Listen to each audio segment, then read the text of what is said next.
Haleluya. Haleluya. Bwana Yesu asifiwe. Amen. Na mimi ninaokoka ni Bwana. Above everything I'm grateful to God.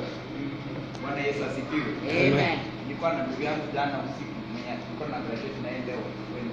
A friend of mine tunakaa naye. Nilikuwa namwambia si ati tulisoma sana kuliko wengine.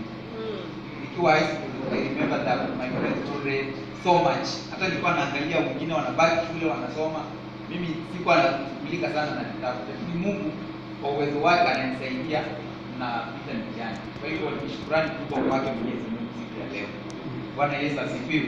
Amen. Kwa majina anaitwa Joshua Magigi. Yesu amekuwa mwaminifu katika maisha yangu. Nikianza kuangalia jinsi nimekuwa kuanzia nilikuwa mtoto mdogo, jinsi Mungu alivyokuwa akinielekeza ni sifa zote zinamwendea. Bwana Yesu asifiwe. Amen. So I'm humbled here with the Church of Bernard.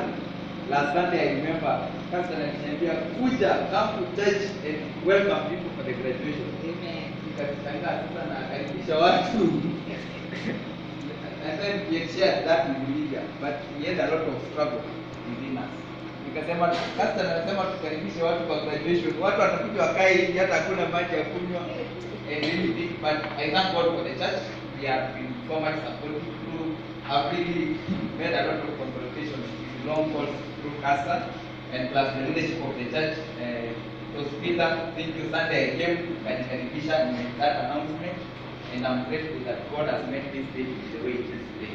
Bwana Yesu asifiwe. Amen. And Sunday when walikuwa niliongea about Lydia, kila mtu anamjua shule like my real sister, blood sister. Kila mahali nasema sister Lydia, and even when I text her or call her,